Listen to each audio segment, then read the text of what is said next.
ഏവർക്കും നെല്ലും പതിരും എന്ന പരിപാടിയുടെ മറ്റൊരു എപ്പിസോഡിലേക്ക് സ്വാഗതം. കർണാടകയിലൊക്കെയാണ് 15 വയസ്സിന് താഴെയുള്ള കുട്ടികൾക്ക് സോഷ്യൽ മീഡിയ കൊടുക്കാത്തത്. കേരളത്തിൽ ഇപ്പോഴും 15 വയസ്സല്ല, ജനിച്ചു വീഴുന്ന കുട്ടിക്ക് വരെ സോഷ്യൽ മീഡിയ ക്രിയേറ്റ് ചെയ്ത് വരികയാണ്. സെൽഫ് കൺട്രോൾ ജനറേറ്റ് ചെയ്യാത്ത ആൾക്കാർ ഇത് ഉപയോഗിച്ച് കഴിഞ്ഞാൽ അവർ വളരെ പെട്ടെന്ന് അഡിക്റ്റഡ് ആയിട്ട് മാറും. സോഷ്യൽ മീഡിയയുടെയും ഇന്റർനെറ്റിന്റെയും ഒക്കെ ഏറ്റവും വലിയ ഒരു അഡ്വാൻറ്റേജ് എന്ന് അവർ കരുതുന്നത് സീക്രസിയാണ്. നമ്മുടെ ഈ സാമൂഹിക മാധ്യമങ്ങളിലൊക്കെ ക്രൈസ്തവ വിശ്വാസത്തെയൊക്കെ അവഹേളിച്ചുകൊണ്ട് ഒരുപാട് തരത്തിലുള്ള വാർത്തകളൊക്കെ വരാറുണ്ട്. സഭയെക്കുറിച്ച് വളരെ തെറ്റായ ഒരു വാർത്ത വന്നാൽ അതിൻ്റെ താഴെ അങ്ങനെയല്ല എന്ന് പറഞ്ഞുകൊണ്ട് നിങ്ങൾ പ്രതികരിക്കാറുണ്ടോ? പിതാവിന്റെ സ്ക്രീൻ ടൈം എത്രയാ? അതൊന്നും പുറത്തു പറയാൻ പറ്റുകയല്ല.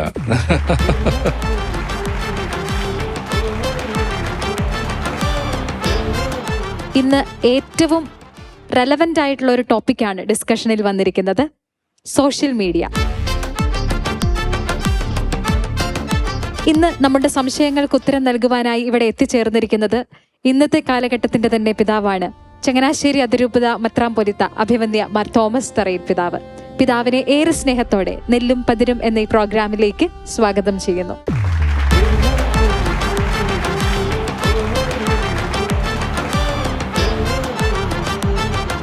ഇൻസ്റ്റഗ്രാമിൽ വൈറലായ യുവാക്കൾക്ക് ഏറെ ഇഷ്ടപ്പെട്ട ഒരു ചെറിയ റീല് കണ്ടുകൊണ്ട് നമുക്ക് ഈ എപ്പിസോഡ് ആരംഭിക്കാം.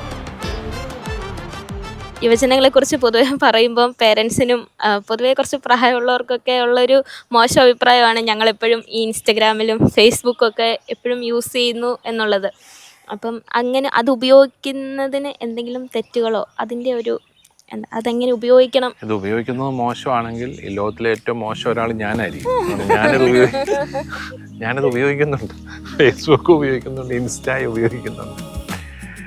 ഫേസ്ബുക്കും ഇൻസ്റ്റയും ഭയങ്കര സാധ്യതകളാണ്. കാരണം ഒന്നാമത് നമുക്ക് ഒത്തിരി കൂട്ടുകാരെയൊക്കെ കണ്ടെത്താം. ഒത്തിരി ആശയ സംവേദനത്തിന് ഇതുപോലെ നമുക്ക് സാധ്യത തരുന്ന വേറൊരു സംഭവമില്ല. പക്ഷേ ഇപ്പോൾ വന്ന ഇതിൻ്റെ അടുത്ത തലമാണ്. ഇപ്പം നമുക്ക് മെയിൻ സ്ട്രീം മാധ്യമങ്ങളിലെ ഒന്നും ആരും ഒന്നും അറിയുന്ന പോലുമില്ല. വന്ന് ഈ സോഷ്യൽ മീഡിയയിൽ കിട്ടുന്ന ബിറ്റ്സ് ആൻഡ് പീസസ് ഓഫ് ഇൻഫർമേഷനാണ് നമ്മൾ വാർത്തകളായിട്ട് വിശ്വസിക്കുന്നത്. അതാണ് ഇതിൻ്റെ ഏറ്റവും വലിയ ഉപദ്രവം. ആർക്കും നോളജ് ജനറേറ്റ് ചെയ്യാനായി. ഇപ്പോൾ ഒരു കാര്യത്തെക്കുറിച്ച് ആർക്കും എന്ത് വേർഷനും പറയാം. നല്ല കള്ളത്തരമായിരിക്കും പറയുന്നത്, പക്ഷെ അത് പറയാം. കുറേ മനുഷ്യരങ്ങ് വിശ്വസിക്കും. അതുപോലെ തന്നെ ഇത് നന്മയ്ക്കായിട്ടും ഉപയോഗിക്കും. എനിക്ക് ഫേസ്ബുക്ക് പേജുണ്ട്, ഇൻസ്റ്റഗ്രാം അക്കൗണ്ടുണ്ട്. അതിലൂടെ ഇടയ്ക്ക് ഞാനും ഓരോ ആശയങ്ങൾ സംവദിക്കാൻ ശ്രമിക്കാറുണ്ട്.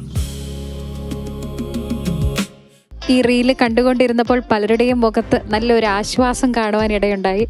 നമ്മുടെ ആത്മീയ ഗുരു നമ്മെപ്പോലെ തന്നെ ഇൻസ്റ്റഗ്രാമും സോഷ്യൽ മീഡിയയും ഒക്കെ ആക്റ്റീവായി ഉപയോഗിക്കുന്ന ആളാണെന്നറിയുന്നതിൽ നമുക്ക് സന്തോഷമുണ്ട്, അല്ലേ? അപ്പം ഈ റീൽസിനെ കണക്ട് ചെയ്ത് ഒരു ചോദ്യം ചോദിക്കുവാനായി നീതു ആവശ്യപ്പെട്ടിട്ടുണ്ട്. നീതു. പിതാവ്, എനിക്ക് ചോദിക്കാനുള്ളത്, ഞങ്ങളെപ്പോലെ തന്നെ പിതാവ് ഇതിനൊക്കെ സപ്പോർട്ട് ചെയ്യുന്നെന്ന് അറിയുമ്പോൾ ഒരുപാട് സന്തോഷമുണ്ട്. ഈ ഒരു ജനറേഷനിൽ നമുക്ക് സ്ക്രീൻ ടൈം ഒഴിവാക്കാൻ പറ്റത്തില്ല. നമ്മുടെ ഒരു ലൈഫിൻ്റെ ഒരു ജീവിത രീതിയുടെ തന്നെ ഒരു ഭാഗമായിട്ട് മാറിയിട്ടുണ്ട്. പക്ഷേ ഈ ഒരു സ്ക്രീൻ ടൈം നമ്മുടെ മറ്റു മേഖലകളെ, നമ്മുടെ ഫാമിലി ടൈം, അതുപോലെ നമ്മുടെ തൊഴിൽ മേഖല, ഇവിടെയൊന്നും ഈ ഒരു സ്ക്രീൻ ടൈം ബാധിക്കാതെ എങ്ങനെ നമുക്ക് മാനേജ് ചെയ്യാൻ സാധിക്കും? അതുപോലെ തന്നെ പിതാവിന്റെ സ്ക്രീൻ ടൈം എത്രയാ? അത് തികച്ചും പേഴ്സണൽ ആയിട്ടുള്ള ഒരു ചോദ്യമായിരുന്നു. പുറത്തു പറയാൻ പറ്റുകയല്ല. എങ്ങനെ നമുക്ക് സ്ക്രീൻ ടൈം കൺട്രോൾ ചെയ്യാൻ പറ്റും? പിന്നെ അത് ആത്മനിയന്ത്രണം എന്ന് പറയുന്നത് എല്ലാത്തിലും വേണ്ടതാണ്. ചില കാര്യങ്ങളിൽ മാത്രമല്ലല്ലോ. ആത്മനിയന്ത്രണം, ഒരു സെൽഫ് കൺട്രോൾ, അതില്ലെങ്കിൽ നമ്മൾ പരാജയപ്പെട്ടു പോകും, അല്ലേ? നമ്മൾ ഈ ഇൻസ്റ്റയിലെ പോസ്റ്റുകൾ മാത്രം വായിച്ചുകൊണ്ട് ഇങ്ങനെ ഇരിക്കുന്നു, ഫേസ്ബുക്ക് മാത്രം കണ്ടുകൊണ്ടിരിക്കും. ഇപ്പോൾ ഫേസ്ബുക്ക് കുറവാന്ന് തോന്നുന്നു, നിങ്ങളെല്ലാം ഇൻസ്റ്റയിലേക്ക് മാറി. ഞങ്ങളൊക്കെ ഇപ്പോഴും ഫേസ്ബുക്കിൽ തന്നെയാണ്. അപ്പോൾ അത് നോക്കിക്കൊണ്ടിരിക്കുന്നു. നമ്മൾ സമയം പോകുന്ന അറിയുന്നില്ല. നമ്മളിങ്ങനെ ഓരോന്ന് കണ്ടിരിക്കുകയാണ്. അപ്പോൾ അവിടെ നമ്മൾ തന്നെ നമുക്ക് ചില നിർബന്ധങ്ങൾ വരുത്തണം. ഉദാഹരണത്തിന് കിടക്കുന്നതിന് ഒരു മണിക്കൂർ മുമ്പെങ്കിലും ഈ സംഭവം ഞാൻ ഓഫ് ചെയ്യണം. കാരണം അല്ലെ ഉറക്കം കിട്ടത്തില്ല. അതുകൊണ്ടാണ് ഉറക്കം കിട്ടുകയില്ല. നമ്മളിലേക്ക് വരുന്ന ഇമേജസ് നമ്മുടെ ഉറക്കത്തെ കളയും. പിന്നെ നമ്മൾ കാരണവന്മാർ പറയാറുണ്ട്, കിടക്കാൻ നേരം നല്ല ചിന്തകളുമായിട്ട് കിടന്നുറങ്ങണം. കാരണം ഉറങ്ങുന്ന സമയത്തും തലച്ചോറ് വർക്ക് ചെയ്തുകൊണ്ടിരിക്കുകയാണല്ലോ. അപ്പോൾ തലച്ചോറ് നല്ല ചിന്തകളിട്ട് പ്രോസസ്സ് ചെയ്യും. രാവിലെ നമുക്ക് ഫ്രഷായിട്ട് എഴുന്നേക്കാം. അപ്പോൾ നേരത്തെ കിടന്ന് ഉറങ്ങാനൊരു സൗകര്യമായി. അതുപോലെ ദിവസം കുറച്ച് സമയം ഇതിനായിട്ട് മാറ്റി വയ്ക്കുക. 1 മണിക്കൂറോ അല്ലെങ്കിൽ ഈവൻ ഒരു 1.5 മണിക്കൂർ ഒക്കെ ചെലവഴിക്കുമ്പോൾ വെറുതെ ഇങ്ങനെ കണ്ടു പോകാതെ ക്രിയേറ്റീവായിട്ട് കൂടി ഇത് ഉപയോഗിക്കുക. ഉദാഹരണത്തിന് ഒരു നല്ല ആശയം നിങ്ങൾക്ക് ടൈപ്പ് ചെയ്തിടാൻ പറ്റും, അല്ലെങ്കിൽ നിങ്ങൾക്കൊരു നല്ലൊരു പോസ്റ്റ്, അതായത് ഇത് വായിച്ചു കഴിഞ്ഞാൽ കുറച്ചും കൂടെ രസം, ഇത് വായിക്കുന്നവർക്ക് കുറച്ചും കൂടെ ഒരു സന്തോഷം ഉണ്ടാകത്തക്ക രീതിയിൽ ഒരു നല്ല ഒരു ആശയം, അതിൽ ഒരു ബൈബിൾ വാക്യം നിങ്ങൾക്ക് വേണമെങ്കിൽ എഴുതിയിടാം. ഒരു വചനത്തിൻ്റെ അടിസ്ഥാനത്തിലുള്ള ഒരു റിഫ്ലക്ഷൻ നിങ്ങൾക്ക് കൊടുക്കാം. ഇപ്പോൾ ഓരോ ദിവസവും ഇപ്പോൾ നമുക്ക് ലിറ്റർജിക്കൽ കലണ്ടറൊക്കെ വീടുകളിലുണ്ട്. ഓരോ ദിവസത്തെ വായനകൾ നിങ്ങൾക്കറിയാം. ഒന്ന് വായിച്ചിട്ട് നിങ്ങളുടെ ഒരു റിഫ്ലക്ഷൻ നിങ്ങൾക്ക് വേണമെങ്കിൽ അക്ഷരത്തെറ്റില്ലാതെ ഫേസ്ബുക്കിലോ ഇൻസ്റ്റയിലോ ടൈപ്പ് ചെയ്തിടാം. കുറേ പേരത് വായിക്കും, അവർക്കൊരു പ്രചോദനമാകും. അപ്പോൾ ആ രീതിയിൽ ക്രിയേറ്റീവായിട്ട് സ്ക്രീൻ ടൈം ഉപയോഗിക്കുകയാണെങ്കിൽ അത് ഒത്തിരി വ്യത്യാസമാണ്. നമ്മൾ പലപ്പോഴും ക്രിയേറ്റീവ് അല്ല, നമ്മൾ പാസീവ് യൂസ് ഓഫ് സ്ക്രീൻ ടൈമാണ്. അതെന്താണ്? അത് ഇങ്ങനെ കണ്ടു പോവുക, ഓരോരുത്തരുടെ ഫോട്ടോ ഇങ്ങനെ കാണുന്നു, അത് എൻലാർജ് ചെയ്ത് നോക്കുന്നു, അത് ഇതെന്താണ്, ഏത് ഉടുപ്പാണ് ഇതിട്ടിരിക്കുന്നത്, അത് കൊള്ളാവോ, അത് ഞാൻ എടുത്താൽ എങ്ങനെ ഇരിക്കും, ഇതെല്ലാം കണ്ട് ഇങ്ങനെയൊക്കെ പോവാണ്. അപ്പോൾ അതുകൊണ്ട് വലിയ ക്രിയേറ്റീവായിട്ടുള്ള ഒരു ഗ്രോത്ത് അവിടെ ഉണ്ടാകുന്നില്ല. അതേസമയം ക്രിയേറ്റീവായിട്ട് സ്ക്രീൻ ടൈം ഉപയോഗിക്കുകയാണെങ്കിൽ കുറച്ച് സമയം അതിനകത്ത് കൊടുക്കുന്നതിനകത്ത് തെറ്റില്ല. ഇപ്പം കർണാടകത്തിലും തമിഴ്നാട്ടിലും 16 വയസ്സിനും 13 വയസ്സിനും താഴെയുള്ള കുട്ടികൾക്ക് ഇത് അവർ നിരോധിച്ചു. കാരണം എന്തുകൊണ്ടാണ്? അഡിക്ഷനിലേക്ക് പോകുന്നു. സെൽഫ് കൺട്രോൾ ജനറേറ്റ് ചെയ്യാത്ത ആൾക്കാർ ഇത് ഉപയോഗിച്ചു കഴിഞ്ഞാൽ അവർ വളരെ പെട്ടെന്ന് അഡിക്റ്റഡ് ആയിട്ട് മാറും. അപ്പോൾ അഡിക്റ്റഡ് ആയിട്ട് മാറിക്കഴിഞ്ഞാൽ പിന്നെ നിങ്ങൾക്ക് പാടാണ്. കാരണം സർവ്വനേരം ഇങ്ങനെ തല കുനിഞ്ഞിരിക്കും, അല്ലേ? കുറച്ച് നമ്മൾ തല ഇങ്ങനെ നേരെ പോലും നോക്കത്തില്ല. അത് വല്ലാത്തൊരു അഡിക്ഷനിലേക്ക് പോകും. അഡിക്ഷൻ ഒരിക്കലും ഹെൽത്തി അല്ലല്ലോ. നമുക്ക് വിശ്വാസത്തിന്റെ കാഴ്ചപ്പാടിൽ കൂടെ ഡിജിറ്റൽ ഫാസ്റ്റിംഗ് നല്ലതാണ്. ഡിജിറ്റൽ ഫാസ്റ്റിംഗ് നോമ്പ് കാലത്ത് നമുക്ക് നടത്താനായിട്ട് സാധിക്കും. നോമ്പ് കാലം കഴിഞ്ഞാലും നമുക്ക് ഡിജിറ്റൽ ഫാസ്റ്റിംഗ് നടത്താം. ഇപ്പോൾ ഒരു പ്രത്യേക ദിവസം ഞാൻ ഇത് ഓണാക്കുകയല്ല, അത് വളരെ വിപ്ലവകരമായ ഒരു തീരുമാനമായിരിക്കും നിങ്ങളത് എടുത്താൽ. അല്ലെങ്കിൽ 2 മണിക്കൂർ കഴിയുമ്പോൾ ഞാനത് ഓഫാക്കാൻ വലിയ പാടായിരിക്കും. അതിനേക്കാൾ ഭേദം ഓണാക്കാതിരിക്കുക എന്നുള്ളതായിരിക്കും.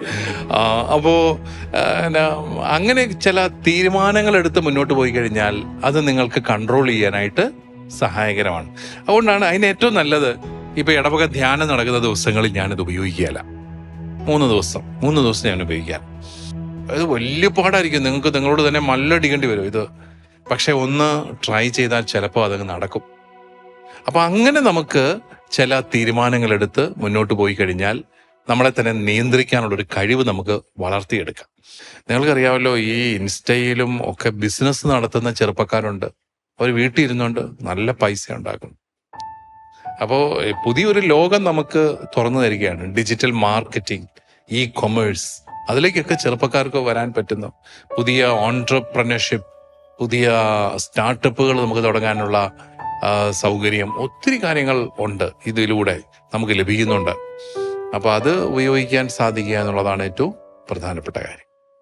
ആശയടക്കത്തിലൂടെ ആത്മനിയന്ത്രണം ശീലിക്കുക എന്നാണ് പിതാവ് നമ്മളോട് പറഞ്ഞത്. കൂടാതെ നമുക്കൊരു ടിപ്പും തന്നിട്ടുണ്ട്, ഡിജിറ്റൽ നോമ്പ് എന്ന് പറയുന്നത്. നമുക്കെല്ലാവർക്കും അതൊന്ന് ഓർമ്മയിൽ സൂക്ഷിക്കാം. അടുത്തതായി ഈ ഒരു സബ്ജക്റ്റിനെ ബേസ് ചെയ്ത് എനിക്ക് തോന്നുന്നത് ജോർജാണ് ഉയർത്തിയിരിക്കുന്നത്. ജോർജ്. പിതാവേ, നമ്മളൊക്കെ പല വാട്സപ്പ് ഗ്രൂപ്പുകളിലും മെമ്പേഴ്സായിട്ടുള്ളവരാണ്. നമ്മളൊരു ദിവസം രാവിലെ ആരംഭിക്കുന്നു. നമ്മൾ നമ്മുടെ ലക്ഷ്യസ്ഥാനത്തേക്ക് പോകുന്ന വഴിക്ക് നമ്മൾ രാവിലത്തെ അപ്ഡേറ്റ്സ് പരിശോധിക്കാൻ വേണ്ടിയിട്ട് സ്വാഭാവികമായിട്ടും വാട്സപ്പിൽ നോക്കും. അപ്പോൾ പല വാട്സപ്പ് ഗ്രൂപ്പുകളിലും അതിലെ മെമ്പേഴ്സ് പലതരത്തിലുള്ളവരാണ്. അപ്പോൾ രാവിലെ കിട്ടിയ ഫോർവേഡ് മെസ്സേജസ് എല്ലാം പല ഗ്രൂപ്പിലേക്കായിട്ട് അയക്കുന്ന ചിലരുണ്ട്. അപ്പോൾ അവർ അയക്കുന്ന മെസ്സേജുകളിൽ ഭൂരിഭാഗവും ഫേക്ക് ആയിട്ടുള്ളതുകൊണ്ട് റിയൽ ആയിട്ടുള്ളതുകൊണ്ട്, പക്ഷെ ഭൂരിഭാഗവും നെഗറ്റീവ് ന്യൂസുകളായിരിക്കും. അപ്പം നമ്മുടെ രാവിലത്തെ ഒരു എനർജിയെ, അല്ലെങ്കിൽ നമ്മുടെ രാവിലത്തെ ഒരു മോട്ടിവേഷനെ കെടുത്തുന്ന രീതിയിൽ ഈ മെസ്സേജുകൾ പലപ്പോഴും അനുഭവപ്പെടാറുണ്ട്. അപ്പോൾ പിതാവും ഒരുപാട് വാട്സപ്പ് ഗ്രൂപ്പുകളിലൊക്കെ മെമ്പർ ആയിട്ടുണ്ടാവുമല്ലോ. അപ്പോൾ പിതാവിന് ഇത്തരത്തിലുള്ള അനുഭവങ്ങൾ ഉണ്ടോ? ഇത്തരത്തിൽ രാവിലെ നെഗറ്റീവ് ന്യൂസുകൾ സ്പ്രെഡ് ചെയ്യുന്നവരോട് പിതാവിന് എന്ത് സന്ദേശമാണ് പറയാനുള്ളത്?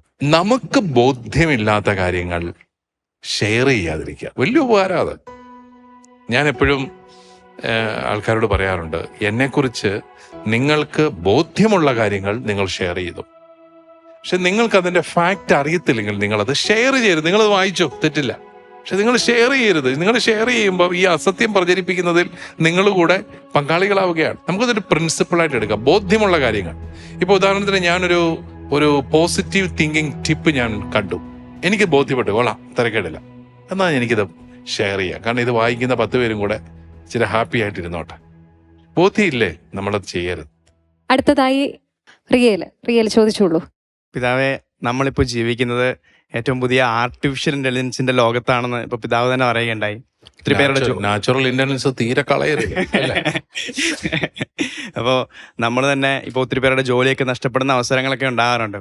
അതോടൊപ്പം നമ്മുടെ ഇപ്പോഴത്തെ യുവാക്കളും കുട്ടികളും ഒത്തിരി ജീവിതത്തിൻ്റെ വലിയ വലിയ തീരുമാനങ്ങൾ എടുക്കുന്ന, വളരെ വഴിത്തിരിവ് വാങ്ങുന്ന തീരുമാനങ്ങൾ എടുക്കുന്ന ആർട്ടിഫിഷ്യലിൻ്റെ ChatGPTയുടെയും ജെമിനിയുടെയൊക്കെ സഹായത്തോടുകൂടിയാണ്.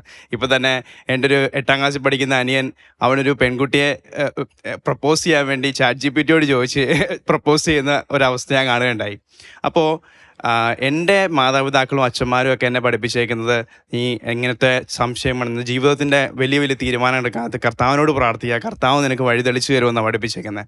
അപ്പോൾ നമ്മുടെ ഈ യുവതലമുറ ഈ ChatGPTയോടും ജെമിനിയോടും ഒക്കെ ആലോചിച്ചെടുക്കുന്ന തീരുമാനങ്ങൾ അവരുടെ വിശ്വാസ ജീവിതത്തെ എങ്ങനെയാണ് ബാധിക്കുന്നത്? അങ്ങനെയൊക്കെ ചെയ്യുമോ?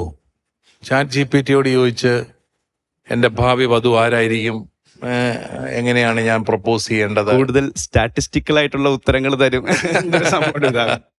എന്തിനും ഉത്തരവുണ്ടല്ലോ ആർട്ടിഫിഷ്യൽ ഇന്റലിജൻസ്. എന്തിനും ഉത്തരവുണ്ട്. നമുക്ക് ചില കണക്കുകൾ ഒക്കെ നമുക്ക് തേടാം. വേണമെങ്കിൽ ഒരു കമ്പനിക്ക് ജോലി കിട്ടിക്കഴിയുമ്പോൾ ഈ കമ്പനിയെ കുറിച്ചുള്ള വിവരങ്ങൾ എനിക്ക് പറഞ്ഞു തരാമെന്ന് വേണം ചോദിക്കാം.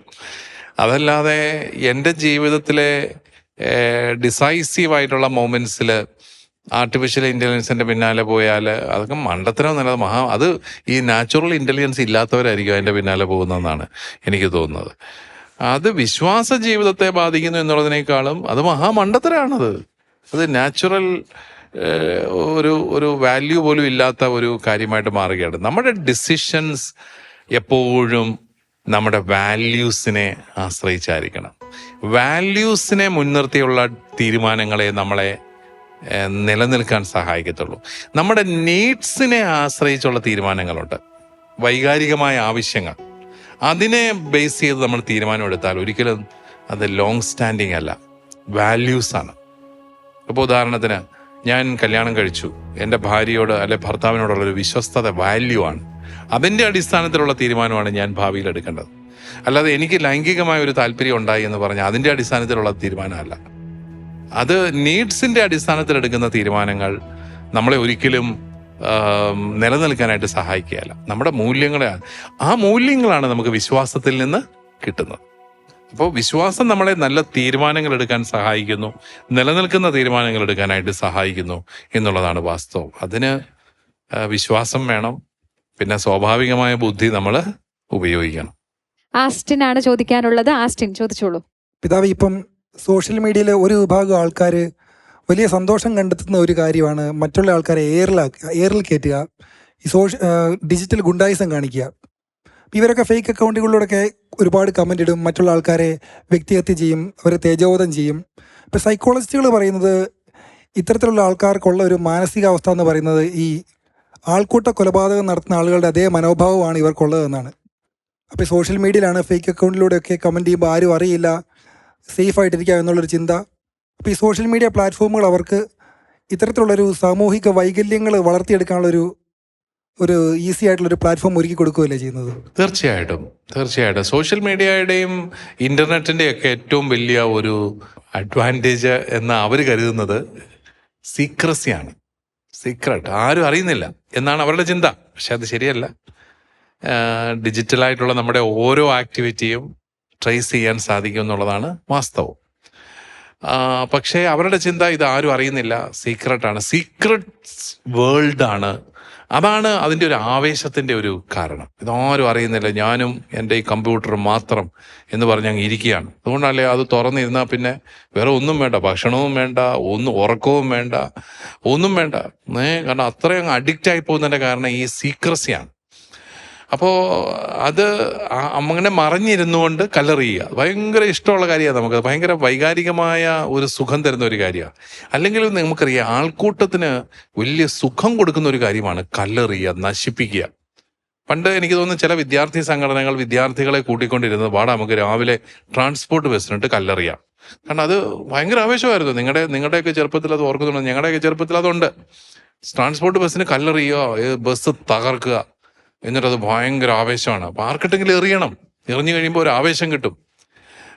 അപ്പോൾ അത് ഇപ്പം ബസ്സിനിട്ട് കല്ലെറിഞ്ഞ് അതൊക്കെ വലിയ പ്രശ്നമായതുകൊണ്ട് ഇപ്പം മനുഷ്യനിട്ട് ഇങ്ങനെ മറിഞ്ഞിരുന്ന് കല്ലെറിയുക, അതിലൊരു വല്ലാത്ത ഒരു സുഖം തേടുക. അതൊരു സാഡിസ്റ്റിക് ട്രെൻഡാണ്, ഒരു സാഡിസമാണ്.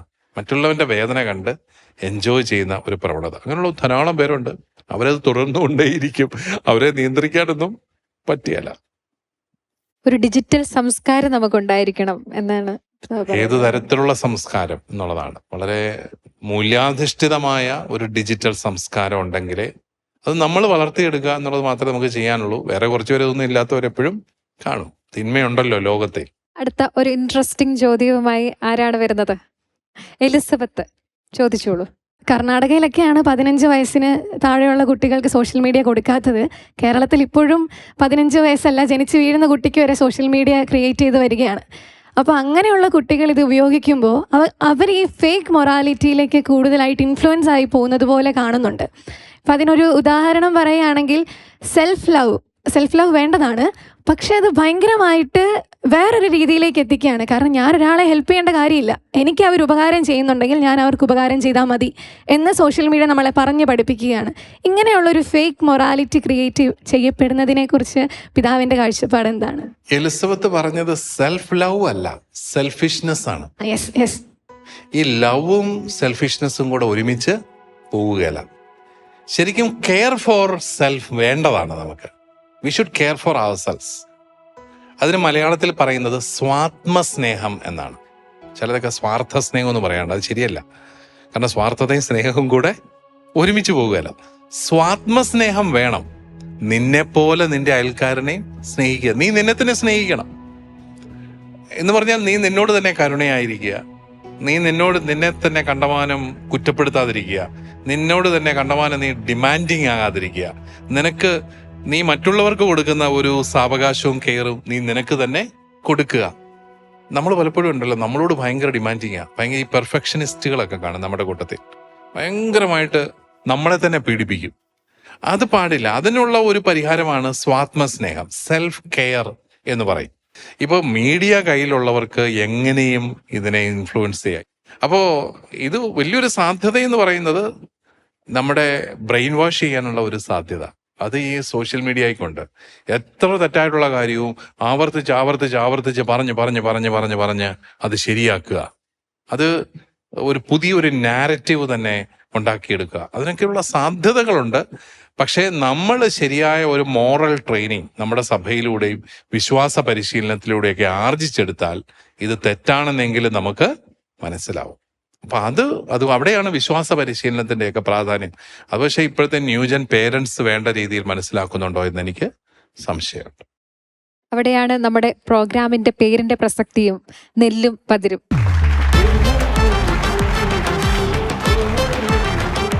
പിതാവേ, നമ്മൾ ഈ സോഷ്യൽ മീഡിയയുടെ ചില ദൂഷ്യവശങ്ങളെ പറ്റിയൊക്കെ ചർച്ച ചെയ്യുമ്പം ഇപ്പം നമ്മുടെ മുമ്പിലിരിക്കുന്ന കുട്ടികളോട് നമ്മൾ പറഞ്ഞു കൊടുക്കുവാണ് ടെലഗ്രാമിൽ ഇങ്ങനെ ഒരു അപകടമുണ്ട്.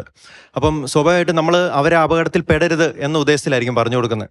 പക്ഷേ ഇപ്പോഴത്തെ ഒരു പ്രവണത, ഇൻ്റർനെറ്റിന് കണക്ഷനുള്ള ഒരു ഫോൺ കയ്യിലുള്ള കുട്ടിയാണെങ്കിൽ എത്രയും വേഗം അത് ആക്സസ് ചെയ്യാനാണ് അവൻ ശ്രമിക്കുന്നത്. അപ്പം ഇത്തരത്തിൽ അപകടത്തിലേക്ക് ചെന്ന് കയറാനുള്ള പ്രവണത ഈ ഒരു സോഷ്യൽ മീഡിയ ഉപയോഗിക്കുന്ന അല്ലെങ്കിൽ ഇൻ്റർനെറ്റ് ഉപയോഗിക്കുന്ന ഇമ്മച്യൂർഡ് ആയിട്ടുള്ള, പ്രത്യേകിച്ച് ഇത് വേണ്ട രീതിയിൽ ഉപയോഗിക്കാനുള്ള മെച്യൂരിറ്റി ആവാത്ത കുട്ടികളിൽ കാണാറുണ്ട്. അപ്പം അതിന് പിതാവിന് എന്താണ് ഒരു സൊല്യൂഷൻ?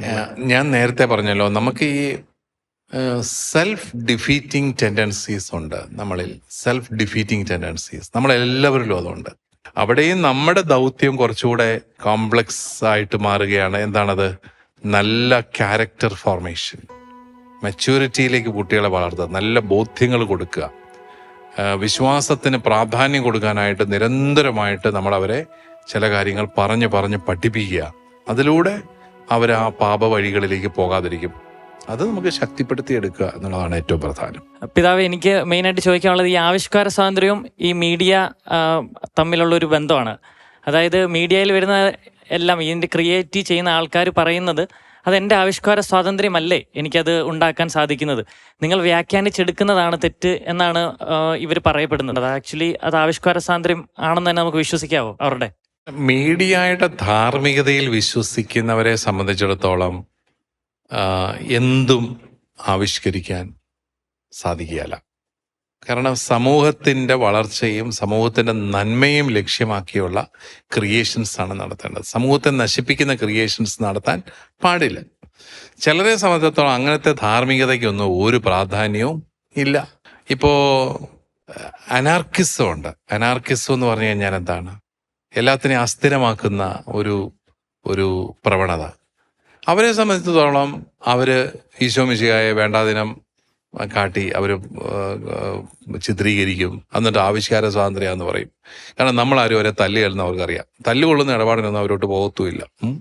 നമ്മൾ ക്രൈസ്തവർ വളരെ ടോളറൻ്റ് ആയതുകൊണ്ട് നമുക്ക് എതിരെ എല്ലാ ആവിഷ്കാര സ്വാതന്ത്ര്യവും അവൻ സർവ്വനേരവും പ്രയോഗിച്ചുകൊണ്ടിരിക്കും. ധാർമ്മികതയിൽ വിശ്വസിക്കുന്നവർ മീഡിയ ഉപയോഗിക്കുമ്പോൾ അവർക്ക് ആവിഷ്കാര സ്വാതന്ത്ര്യം മാത്രം നോക്കിയാൽ പോരാ, ഈ ആവിഷ്കാരത്തിന് നമ്മൾ പാലിക്കേണ്ട ചില നിയമങ്ങളും ചില പരിധികളും കൂടെ അവർ കണക്കിലെടുക്കണം. ഇതൊരു സ്വതന്ത്ര രാജ്യമാണ്, അതുകൊണ്ട് എനിക്ക് തോന്നിയ പോലെ വണ്ടി ഓടിക്കണം എന്ന് പറഞ്ഞാൽ നടക്കുമോ? ഇല്ല. സ്വാതന്ത്ര്യമില്ലേ? ഉണ്ട്. നിനക്ക് സ്വാതന്ത്ര്യം കിട്ടിയിരിക്കുന്നത് ബാക്കിയുള്ളവരുടെ സ്വാതന്ത്ര്യത്തെ ഹനിക്കാനല്ലല്ലോ. അപ്പോൾ അവിടെ ഈ സ്വാതന്ത്ര്യത്തെക്കുറിച്ചുള്ള കാഴ്ചപ്പാടുകൾ യാഥാർത്ഥ്യത്തിന് നിരക്കുന്നതായിരിക്കണമെന്നുള്ളതാണ് അതിനകത്തൊരു പ്രധാനപ്പെട്ട ഉത്തരം. നമുക്കറിയാവുന്ന പോലെ നമ്മുടെ ഈ സാമൂഹിക മാധ്യമങ്ങളിലൊക്കെ ക്രൈസ്തവ വിശ്വാസത്തെയൊക്കെ അവഹേളിച്ചുകൊണ്ട് ഒരുപാട് തരത്തിലുള്ള വാർത്തകളൊക്കെ വരാറുണ്ട്. പക്ഷേ അതിനെ ഫലപ്രദമായിട്ട് പ്രൂഫ് വെച്ച് പ്രതിരോധിക്കുവാൻ നമുക്ക് പലപ്പോഴും സാധിക്കാതെ പോകുന്നുണ്ട്. പിതാവ് പറഞ്ഞ പോലെ നമ്മൾ പലതും സഹിഷ്ണുതയോടെ നമ്മൾ കണ്ടു നിൽക്കാറുമുണ്ട്. അത് ഒരു തരത്തിൽ പറഞ്ഞാൽ നമ്മുടെ വിശ്വാസത്തിനെതിരെ നമ്മൾ പ്രവർത്തിക്കുന്ന ഒരു സാഹചര്യമല്ലേ? നമുക്കെതിരെ വരുന്ന വാർത്തകളെ പ്രതിരോധിക്കുന്നതും വിശ്വാസ ജീവിതത്തിൻ്റെ ഭാഗമല്ലേ? നമുക്ക് എതിരെ വരുന്ന വാർത്തകളിൽ പ്രതിരോധിക്കേണ്ടതായിട്ടുണ്ടെങ്കിൽ നമ്മൾ പ്രതിരോധിക്കാറുണ്ട്. ഇപ്പോൾ ഉദാഹരണത്തിന് സഭയെക്കുറിച്ചൊരു തെറ്റിദ്ധാരണ പരത്തുകയാണെങ്കിൽ നമുക്ക് KCBC ഉണ്ട്, സിനഡുണ്ട്, വിവിധ സഭകളുടെ മീഡിയ ഡിപ്പാർട്ട്മെൻറ്റ്സ് എക്സ്പ്ലനേഷൻ കൊടുക്കും. ഇതാണ് വാസ്തവം. എക്സ്പ്ലനേഷൻ കൊടുക്കുന്നില്ലെങ്കിൽ അതിൻ്റെ അർത്ഥം ഇതിനോടൊന്നും പറഞ്ഞിട്ട് ഒരു കാര്യവും ഇല്ല. അവർ അവരുടേതായ രീതിയിൽ അവരുടെ ഒരു അജണ്ട അനുസരിച്ച് അവരിങ്ങനെ നമുക്കെതിരെ നിരന്തരമായിട്ട് പറഞ്ഞുകൊണ്ടിരിക്കും. പക്ഷേ ഞാൻ നിങ്ങളോടൊരു കാര്യം പറയാം. അതായത് കുറേ വർഷങ്ങൾക്ക് മുമ്പാണ് കുമ്പസാരത്തെക്കുറിച്ച്, അത് കത്തോലിക്ക സഭയിൽ പോലുമല്ല, വേറൊരു സഭയിലെ കുമ്പസാരത്തെക്കുറിച്ച് ഒരു വിവാദം ഒരു കൂട്ടരുണ്ടാക്കുന്നു. പക്ഷെ അത് പിന്നെ പിറ്റേ ദിവസം മുതൽ ചർച്ചയോട് ചർച്ച, കത്തോലിക്ക സഭയിലെ കുമ്പസാരം. ആ വർഷം ഞാൻ എറണാകുളത്ത് ഒരു സന്യാസ ഭവനത്തിൽ ചെന്നപ്പോൾ അവിടുത്തെ അച്ഛന്മാർ പറഞ്ഞു, അവർ കുമ്പസാരമാണ്, രാവിലെ മുതൽ വൈകുന്നേരം വരെ സിറ്റിയിൽ കുമ്പസാരം നടക്കുന്ന ഭവനമാണ്. അവിടുത്തെ അച്ഛന്മാർ പറഞ്ഞു, എൻ്റെ പിതാവേ, ഈ വർഷമായിരുന്നു ഏറ്റവും കൂടുതൽ ആൾക്കാർ കുമ്പസാരിക്കാൻ വന്നത്. കാരണം ഈ കുമ്പസാരത്തെക്കുറിച്ച് ഈ വേണ്ടാതിനും എല്ലാം പറയുന്ന കേട്ടപ്പോഴാണ് കുമ്പസാരം മുടങ്ങിയ നമ്മുടെ കുറേ ചേട്ടന്മാരും കൂടെ ഓർത്തത്, കുമ്പസാരിക്കണമല്ലോ എന്ന് ഓർക്കുകയും അവരെല്ലാം പോയി കുമ്പസാരിക്കുകയും ചെയ്തു. എന്ന് പറഞ്ഞാൽ ഇവരിങ്ങനെ നമ്മുടെ വിശ്വാസത്തിനെതിരെ പ്രവർത്തിച്ചത് കൊണ്ടൊന്നും നമ്മുടെ വിശ്വാസത്തിന് വലിയ കുഴപ്പമൊന്നും സംഭവിക്കുകയില്ല. കാരണം ദൈവം കൂടെ നടക്കുന്ന ഒരു ജനതയാണ് നമ്മൾ. ദൈവത്തിന് വിരുദ്ധമായിട്ടൊന്നും ചെയ്യാതിരുന്നാൽ മാത്രം മതി, കർത്താവ് നമ്മുടെ കൂടെ നിന്നോളൂ. ഇതേപ്പറ്റി എനിക്ക് തോന്നുന്നു ആസ്റ്റിന് എന്തോ ഒരു കൗണ്ടർ ക്വസ്റ്റ്യൻ ചോദിക്കാനുണ്ടെന്ന് തോന്നുന്നു. എല്ലാവർക്കും ഉത്തരം കൊടുത്തിട്ട് കാര്യമില്ലാന്ന് തോന്നുവാണെങ്കിൽ നമ്മൾ പ്രതികരിക്കുന്നില്ല എന്നാണല്ലോ പിതാവ് പറഞ്ഞത്. പക്ഷെ അന്നപ്പം പൊതുസമൂഹത്തിന് മുമ്പിൽ അപ്പം നമ്മൾ അതുകൊണ്ട് ഇങ്ങനെ അപമാനിക്കപ്പെടുവാണെങ്കിൽ ഇപ്പം പ്രതികരിക്കണം എന്ന് ആഗ്രഹിക്കുന്ന വിശ്വാസികളെ സംബന്ധിച്ച് അത് അവരുടെ മനസ്സിലൊരു മടുപ്പുളവാക്കില്ലേ? സഭ എന്തുകൊണ്ട് അത് പ്രതികരിച്ചില്ല? പ്രതികരിക്കാൻ സാധിക്കും, നമുക്ക് നമ്മുടേതായ രീതിയിൽ പ്രതികരിക്കാൻ സാധിക്കും. ആ രീതികളിലൊക്കെ നമ്മൾ പ്രതികരിക്കണം. ഇപ്പം നമ്മൾ അങ്ങനെ പറയുമ്പോഴും നിങ്ങളെല്ലാം ഇൻസ്റ്റഗ്രാം ഉപയോഗിക്കുന്നവരാണെങ്കിലും സഭയെക്കുറിച്ച് വളരെ തെറ്റായ ഒരു വാർത്ത വന്നാൽ അതിൻ്റെ താഴെ അങ്ങനെയല്ല എന്ന് പറഞ്ഞുകൊണ്ട് നിങ്ങൾ പ്രതികരിക്കാറുണ്ടോ? ഞാനുള്ള കാര്യം പറയാമല്ലോ, ഞാൻ വളരെ വളരെ ചുരുക്കം മറുപടികളെ കണ്ടിട്ടുള്ളൂ. അങ്ങനെ നിങ്ങൾക്കൊക്കെ അറിയാവുന്ന കാര്യങ്ങളുണ്ട്, അതുപോലും നിങ്ങൾ എഴുതുന്നില്ല, നിങ്ങൾ പ്രതികരിക്കുന്നില്ല. കാരണം നമ്മളെല്ലാം അങ്ങ് മാറി നിൽക്കുകയാണ്. പിന്നെ എല്ലാത്തിനും ഔദ്യോഗികമായിട്ട് നമുക്ക് ചിലപ്പോൾ പ്രതികരിക്കാൻ സാധിക്കുകയില്ല. എല്ലാ കാര്യങ്ങൾക്കും ഔദ്യോഗികമായിട്ട് പ്രതികരിക്കാൻ സാധിക്കില്ല, അതിൻ്റെ ആവശ്യമില്ല.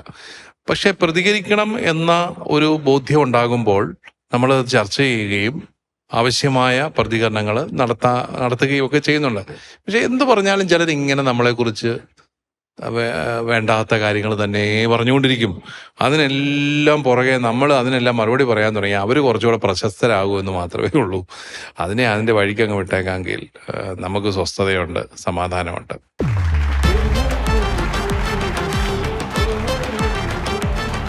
ഇന്ന് ഈ ഫാക്ട് ചെക്കിങ്ങിൽ സോഷ്യൽ മീഡിയ എന്ന വിഷയത്തെ ആസ്പദമാക്കിയുള്ള ചോദ്യത്തിന് നമുക്ക് വേണ്ടി കൃത്യവും വ്യക്തവുമായ ഇന്നത്തെ കാലഘട്ടത്തിന് അനുയോജ്യമായ ഉത്തരം നൽകിയ അഭിവന്ദ്യ പിതാവിന് നെല്ലും പതിരും എന്ന പരിപാടിയുടെ പേരിലുള്ള നന്ദി അർപ്പിക്കുന്നു. വീണ്ടും മറ്റൊരു എപ്പിസോഡിൽ കാണുന്നത് വരെ ബൈ. നന്ദി പിതാവ്. പെണ്ണ് കെട്ടി കഴിയുമ്പോൾ എല്ലാവരും കറക്റ്റായിട്ട് പള്ളിയെത്തും. പ്രായമായി കഴിയുമ്പോഴും അവരുടെ ഭക്തി കൂടുന്നതായിട്ട് ഞാൻ ശ്രദ്ധിച്ചു. പ്രായമായി കഴിയുമ്പോഴും ഭക്തി അതൊരു കൂടും. ഭയത്തിന്റെ ഭാഗമാണോ? ദൈവമേനിയാ മരിച്ചു കഴിഞ്ഞെങ്ങാനും. വലിയ ഒരു കാരുണ്യത്തിൻ്റെയും വികസനത്തിൻ്റെയും വളർച്ചയുടെയും ചരിത്രമുള്ള ഒരു കമ്മ്യൂണിറ്റിയാണ് നമ്മൾ. വർഗീയത എന്ന് പറയുന്നത് നമ്മൾ മാത്രം നിലനിന്നാൽ മതി എന്ന് പറയുന്ന ഒരു സങ്കുചിത മനോഭാവമാണ്. അത് ഭയത്തിൽ നിന്നും അപകർഷതയിൽ നിന്നും വരുന്നതാണ്. എവിടെയെല്ലാം അക്ഷര വെളിച്ചം നമ്മൾ കൊടുത്തു. ആശുപത്രിയുടെ നല്ലൊരു സംസ്കാരം കൊണ്ടുവന്നത് ക്രൈസ്തവനാണ്. സമുദായത്തെ വളർത്തേണ്ട ചുമതല നിങ്ങൾ അച്ഛനും മെത്രാനുമായിട്ട് മാത്രം വിട്ടുകൊടുക്കരുത്.